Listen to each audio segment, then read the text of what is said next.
Hello, everyone, and welcome to Moonlit Lioness. I'm here with a new computer.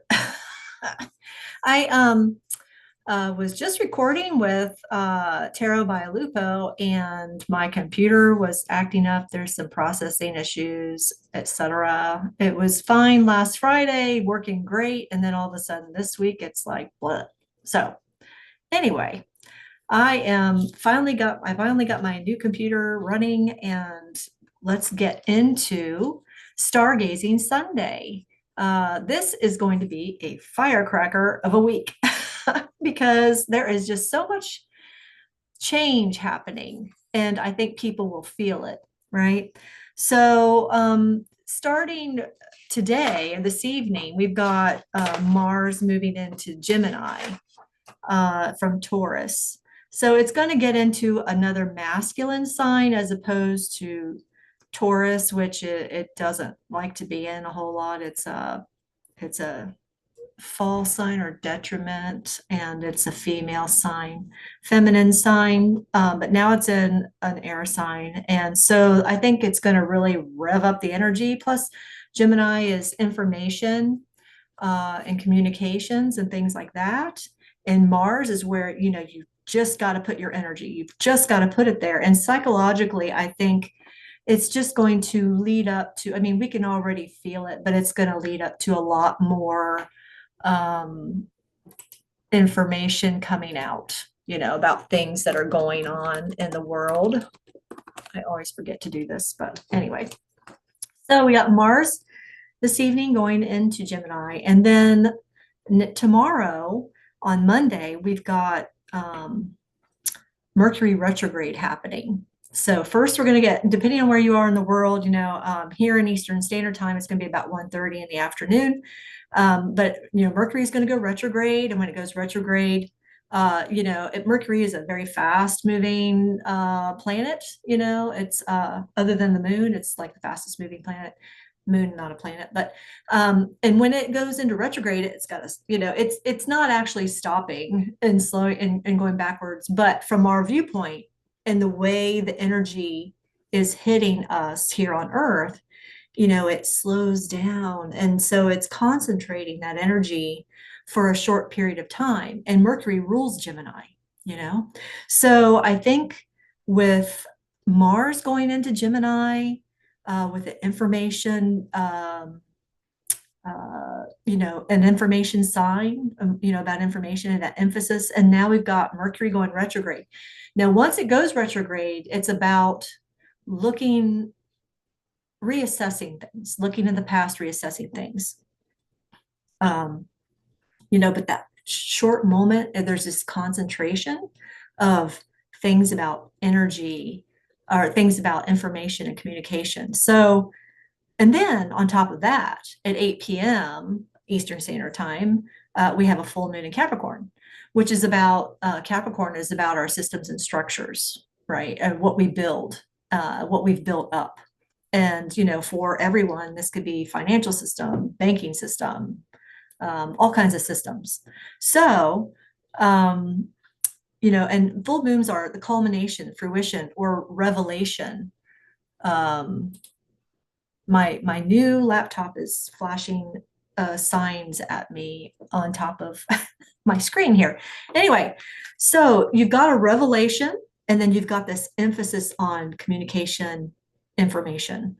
So it seems like a really good time for information to come out. And we've had all kinds of information coming out already anyway. So it's just going to keep going. It's just going to keep going. And then after the 8 p.m. Eastern Standard Time full moon, the next day, early in the morning, shortly after, Jupiter is moving into Leo. And when Jupiter moves into Leo, we'll feel the change in sign. Jupiter is the biggest planet out of all of them. It's expansive. It brings a lot of, expands that energy of where it's at. So first it had been in Cancer, where it's exalted and it really likes being there. And it's going to move into Jupiter. Cancer is where the sun is right now, and it's a nurturing, protective, emotional type feminine energy. And Jupiter is more expansive and dramatic and showy, and also kind of a leadership energy. It kind of rules our leaders and our governments and stuff. So, yeah, with all of that moving together just on mostly Monday, um, I would say there's definitely going to be some things happening. Don't know what exactly, but yeah, definitely some things happening on Monday. Um, so to show you what that energy looks like, let me go ahead and share my screen.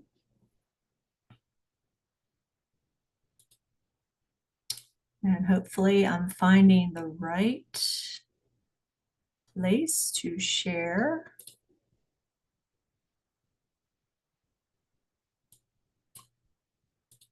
There we go. And now we're going to open this up so it can be seen. Okay, so hopefully you can see that okay without any problems. And this is not, I want to show you the first. So first I want to go through an overview. And you can see here, the moon on Sunday is going to be in Sagittarius, finishing up spending time in Sagittarius. And it's we're approaching a full moon. On Monday, we're having a full moon in Capricorn. So for a couple of days, every 2.5 days, the moon changes signs. And, sometimes it changes early in the morning. So I make it, like on July 1st, it's changing early in the morning. So I make that, mostly the day is going to be moon in Aquarius. So I make that Aquarius. That's why there's 3 signs in Aquarius here. And the previous is 2 signs and 2 moons in Capricorn. So anyway, so we have a full moon on Monday, and then we kind of work from that full moon, third quarter, as it starts to wane through the week. So with the full moon, as I said, it's the culmination of our plans, it's fruition, it's maturity, it's also revelation, and like new things coming to the surface that maybe we didn't see before. What kind of emotional energy does this full moon bring? It brings responsibility. Capricorn is also about, being responsible to other people, committed to other people, dutiful, goal-oriented. And then it moves after that. After we have that big period right there, and then underneath you can see all of the different aspects or all the different astrological events that are happening here that I just explained. We're going into moon is going into Aquarius. And so when moon goes into Aquarius, we've got that for almost 3 days. And what is Aquarius? Aquarius is being experimental, being rebellious, being loving freedom, and being an individual, not going with the crowd necessarily, but thinking for yourself more. And, bracketed on both sides of this big day on Monday with all of these, with the full moon, the Mercury retrograde, and Jupiter entering Leo, we've got, this Mars conjunct Uranus coming up, which is another kind of big firecracker moment. So bracketed on either side is this Aquarius kind of energy where everybody's kind of feeling like they want to break out, they want to be free, they want to be rebellious against the establishment. And so yeah, I think this energy is certainly bringing in a very interesting week. In between that, at the beginning of the moon in Aquarius, you've got this Jupiter and Leo square Chiron and Taurus. This square is going to possibly bring out some with Jupiter and Leo, it's our world leaders. For ourselves, it's wanting to be more visible, to be seen. Leo wants to be validated, and they're a little more showy. So with the square in Chiron and Taurus, Chiron and Taurus is like, as I explained last week, it's wounds, old wounds that you're dealing with, the wounds in your value system, with how you see money, with how you see your body. So, this may be something that comes up personally for you on a larger scale. It's something that there might be something that comes up about our world leaders or governments' wounds, which we're already seeing anyway. wounds with our world leaders and our governments. Okay. And then at the end of this moon in Aquarius, as I said, it's bracketed by all of this activity at the beginning, but at the end, it's bracketed by Mars conjunct Uranus, all in Gemini, which is information. So, Mars is, like I said, it's where that energy, it's where you have to do something. It's where that energy is. And Uranus brings shocks and surprises. So, there could be something shocking coming out this week as well, information wise. And it is ruled also by Mercury, which is in retrograde. Gemini is ruled by Mercury. So um, that information is going to force us to look backward. It's going to force us to reassess, um, what we've built up to this point, and is it worth it? And what do we need to do to change it, et cetera.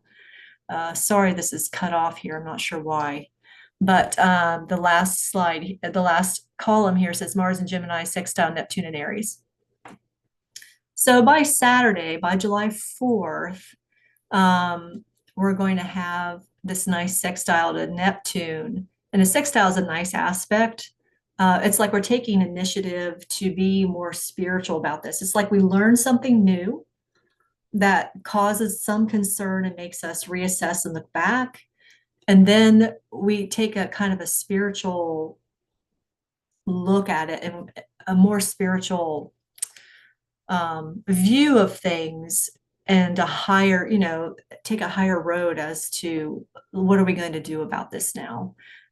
So I think the energies are very supportive and helping us move in a really great direction, and dealing with issues on a personal and on a grand scale. Let's see here. Okay, so I want to go to what this looks like in our story. So I've got a new story. What I'm going to do is I'm going to have a new story every month, because our sun changes signs every month. And last month we had the sun in Gemini, which is our Marty McFly in Back to the Future. That's Gemini running around, putting the dots together, communicating with this person and that person, and all kinds of stuff. That's sun in Gemini, lots of activity, energy. And now we've got this, sun has entered into Cancer. And Cancer, as I said, is a more nurturing feminine energy. It's more protective. It's about house and home and family. So what we've got here is we've got this ongoing story. Last week, our sun in Cancer our sun entered Cancer. So we saw Marty McFly becoming this sun in Cancer heroine that we have here. And she's realized with that, I think there was a square with Taurus, with Chiron and Taurus last week too, that there's like a crack in her house, which is kind of showing, okay, I've got this problem with my home environment. What do I need to do about it? And that's Chiron and Taurus. I've got this crack in the body and in my home environment. What am I going to do about it? So what she's doing here is she's saying, oh, I'm talking to the inspector, I'm doing research, etc. But, she's not fully understanding what's going on. But you see in the picture here, oh, guess what? There is an old tunnel under her house. Bringing up tunnels. That's my story. So she's got a tunnel under her house. And maybe the infrastructure of it's not so great, and so it's maybe partially collapsing, so it's causing some problems with the structure on her house. The bottom of her house is moving and stuff. So that's part of looking under the surface and finding the issues with what's going on for yourself, when you've got this square to Chiron and Taurus.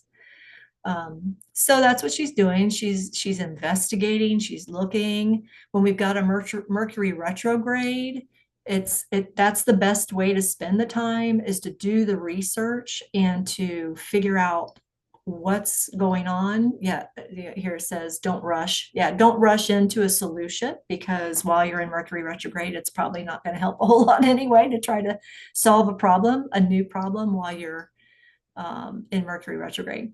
Let's see. And then the full moon, brings to light what's going on. So in this story, we've got coming to light. Oh, it's a tunnel under your house. That's what's causing the crack in your house. So you've got this surface level problem. There's the crack. And then when you dive deeper in and you investigate, what do you find? You find something else, below the surface that's causing this issue. And then also around this time, Jupiter is entering Leo. So what did I do? I brought into the picture, she's got a neighbor up on the hill behind. You can see there's a mansion. It's a celebrity mansion. Guess what? She's got a celebrity neighbor.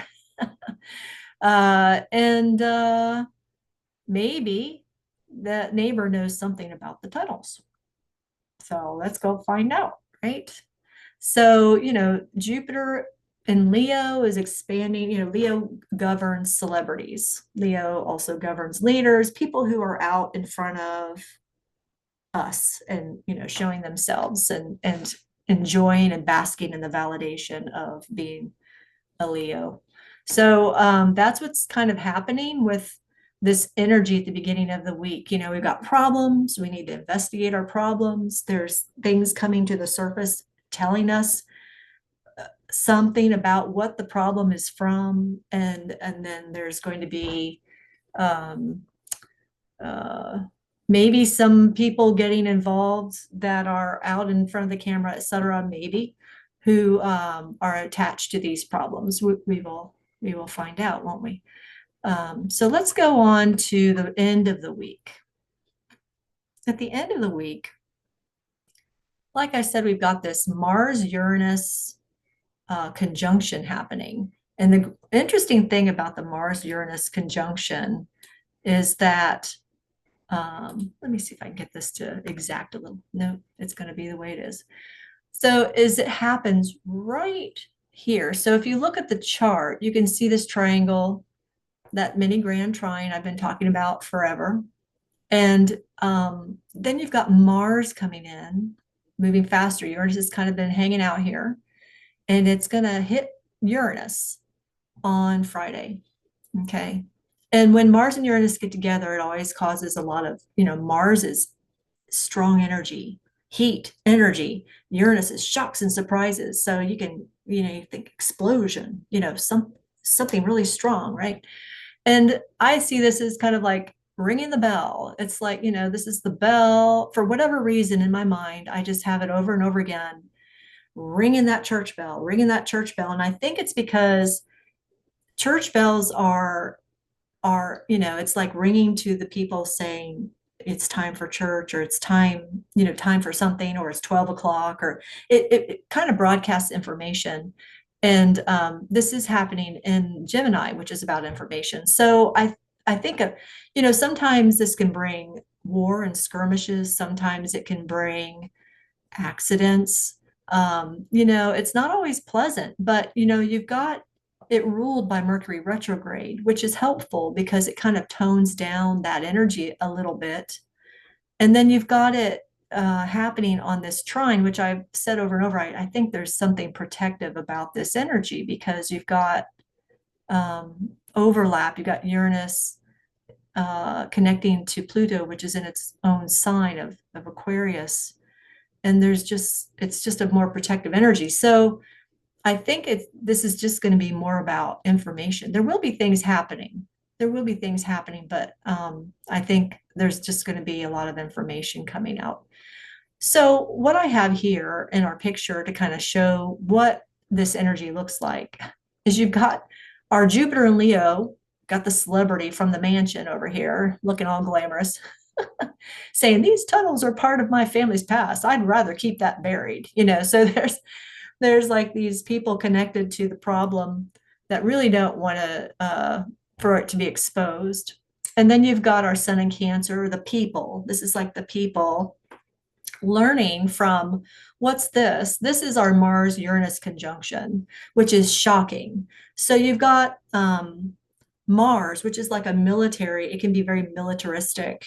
And you've got Uranus, which can be also futuristic. It can be futuristic. It can also be unique and individualistic and so on. So it's like her future self coming in to kind of inform her and tell her. And she looks like she's all dressed up in the military type Star Trek. I don't know if Star Trek was really military, but they were part of some type of organization, kind of like that, right? So she's coming in to tell her these are what these tunnels really are about, you know. So it's like a big revelation moment of a shocking futuristic type moment of revelation happening to this sun in Cancer here, learning about. I mean, it all started with a crack in the house, right? I just got this crack in my house. I want to fix the crack in my house. And it turns out to be this whole big thing where, okay, yeah, you got tunnels under your house. And guess what? And what I don't have on here is the children connection to the tunnels, because I'm not sure if I guess I'll have to find out if the AI will draw that for me or not, or work with me on that. But you know where we're going with this if you're in the know like I am, and I figure you are.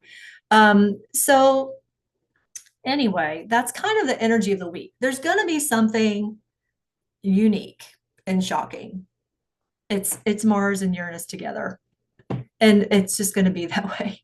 So it may be a good thing. It may not be a good thing. I have no idea. But maybe the tarot will tell us when I read the tarot. All right, so let's move on. So that's part of the story this week. She's finding out a little bit more about what that crack's coming from. And I just want to talk a little bit on the world stage. How do these energies apply to the world stage? So news about our structure systems or governments will be coming out. The ruler Saturn, the ruler of our full moon at the beginning tomorrow, Saturn, indicates it may be about new things being built, because the ruler Saturn is in Aries. So an Aries is like the beginning of things. So there may be information coming out about new things they're building, new structures they're building. Also, with Mercury retrograde, like I said, it's going to be about looking back and reassessing. There's no point in making attempts at new endeavors, because they just cause problems. Sometimes you can, if it applies to something that you started in the past, and then you're going back to fix it. So that can work. So this is a time to look back and assess what we are as a country, and what we do, what do we want for our country. And then for the next year, you know, Jupiter is not only going into Leo, but it's going into Leo for the next year at least. So institutions of higher learning, it governs institutions of higher learning, religion, law, the economy, like banking, all that stuff. All those things are Leo ruled systems. And so they are going to be improved or protected. That's my opinion. Because of Jupiter. You know, when Jupiter enters into a sign, it brings protection and blessings and expansion to the sign. So that is what I see for those sectors of our world. And let me see if I can get this to, wow, it's cut off. How is that? I don't know why. I can't get that to go any further down. Interesting. Can I shrink it? Interesting. Yeah, so I'm using my new Microsoft Edge. I've been using Firefox, and I'm using Microsoft Edge as a browser to show because I haven't gotten everything set up yet.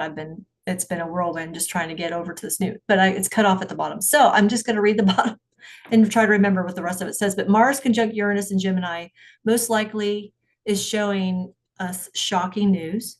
The ruler Mercury retrograde in Cancer indicates it provokes the people to reassess their identity and who they are as a country, I believe. So, and that's it for this week. And so I think it's going to be an exciting week. I think we're going to have a lot of, hopefully, more entertaining rather than scary type events. I think it's going to be, especially I think it's for us, it's not going to be as shocking as it will be for some. But let's go ahead and just do a quick 7-card pyramid read. I'm going to shuffle these and ask for a card as a significator for the week. Here. And then this is an interesting deck that I have. It's called Vice Versa Tarot. I'll show it to you. So Vice Versa Tarot, and it has two sides. It's two-sided. So every card has this side.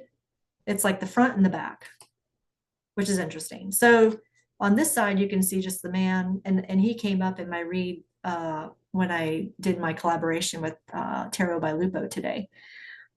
Check that out, by the way, when you have a chance. It was interesting. We had I think Mars conjunct Uranus was visiting us early, and Mercury retrograde is all coming to hit me today. But these are interesting cards, and I'm going to use these to read on. And I'm going to let's see, let me make sure how many of them are flipped around, but kind of have to, I guess I'd have to shuffle them a certain way to get part of them flipped around. But 7-card spread here, pyramid spread. Past, present, future, hidden influence, advice, and outcome. All right. So I might have to just look at both of them because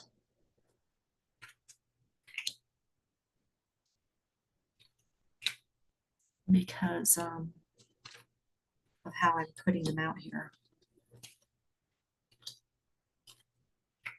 All right. Oops.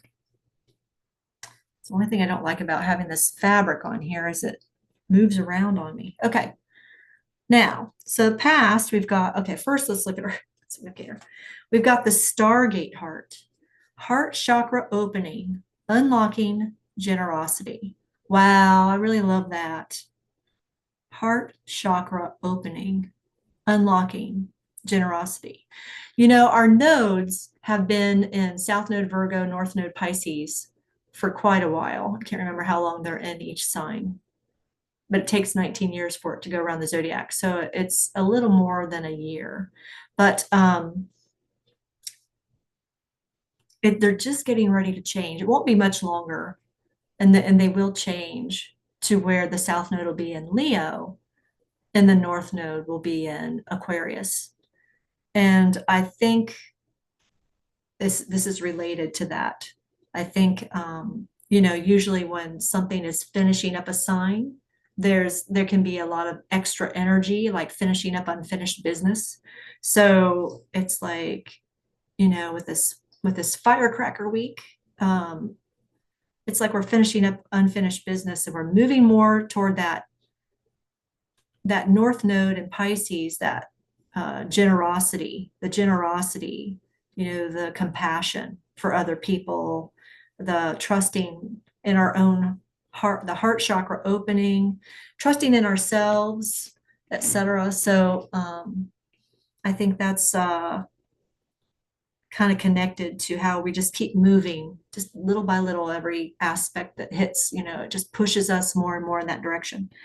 Okay, so what does this show? This is the Ten of Cups. All right, and so with the Ten of Cups, here's the front. Lovely. I think some of them, like, it's positive on the front and then maybe not positive on the back. So, but with the 10, I'm just going to read it all, you know, with the normal way I'm used to reading it, in the positive way. So I'm not sure that this is showing.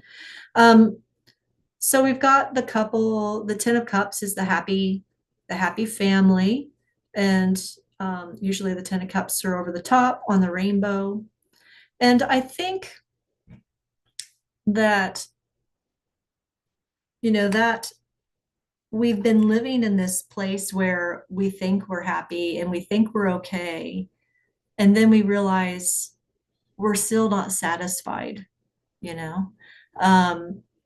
it's kind of like somebody who finally attains what they thought they wanted. They've got a good foundation, they've got enough money, they got a nice house, they got their cars, and yet they still feel unfulfilled. So I think in this particular instance in the past here, I think that's what it is that, we think we're happy, we got everything we're supposed to have, but for some reason we still don't feel quite fulfilled. So now we're going to what we are now, and that's the Six of Swords. And we're moving out of troubled water. That's kind of a dark card. We're moving out of troubled water. Let's see what the other side looks like. It's the back side. And we're moving forward to something better. And what is better? So in the future here, we've got the Four of Pentacles. And in the Four of Pentacles, it's kind of a place of stability where we hold on to what we have, and just to try to maintain stability, because fours are about stability. And so in this case, he's in his place, his home, his place of comfort, and he's looking out onto the world, and he has what he needs with him. And that's enough. So that's in our future card, our immediate future card.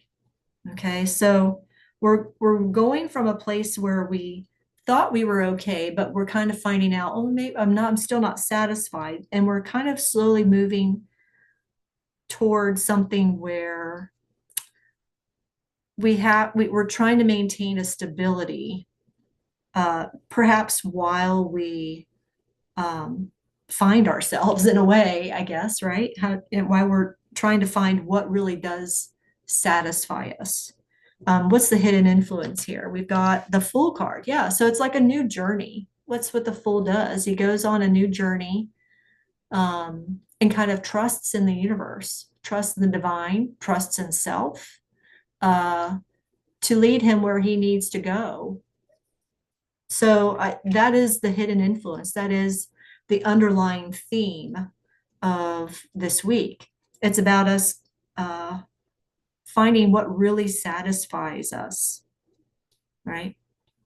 Okay, so what are the two extra cards? We've got a Five of Swords, which can be like a battle between, somebody's got to win, somebody's got to lose. Conflict. It's a temporary conflict. And then we've got, I'm going to turn these over so you can see that better. And then we've got the Temperance card. So with the Temperance card, usually there's something working in the background, alchemizing in order to produce something better. So I think with these two cards together, what I'm seeing is we're going to experience some conflict, but we have to experience the conflict, the brief conflict, in order to get to something better. It kind of reminds me of squares in astrology. Squares are oppositions. If we didn't have any red lines in our chart, or squares or oppositions, that would be there wouldn't be anything uncomfortable to urge us to find something better. And that's kind of what I see here with this conflict and then this alchemy happening in the background, right? So so I think, yeah, a lot of this week is about us finding a new level of happiness, something that's beyond what we thought was going to make us happy. And then finally, let's see here. Did I put too many cards down? 1, 2, 3, 1, 2. Yes, I did. Well, this must, I think I did that last time too, but this will be an extra card. It had to happen. It was meant to happen. So we're going to read that. But this is the outcome card for this week. And this is the King of Cups. Very nice. It means you're feeling very good about your emotions and managing your emotions. You're feeling satisfied in where you are. So I think there'll be some things that are addressed this week that comes to a place of satisfaction and management of emotions and being around those you love and just accepting it all and managing it all very well, like me today with this computer crisis is like, I don't think I was the king of cups, honestly. Maybe a night, maybe not. I don't know. But anyway, I think we're just going to kind of come to the end of the week and realize, um, there's something more than just what we had. There's something than what we started with. There's something more than this, and we're going to feel good about it at the end of the week. Okay, my last card here, I'll just put this in the middle. This is the King of Pentacles. Yeah. Well, you know what I'm thinking there. That's interesting because he's got a watermelon behind his chair. I think, everything's coming to fruition. I think I get this image and this picture and this idea that, even though the focus is not maybe on the tangible so much anymore, although this is a cup sign, I think this type of mentality that we have, which is about, oh, there's something more than just having this and having that.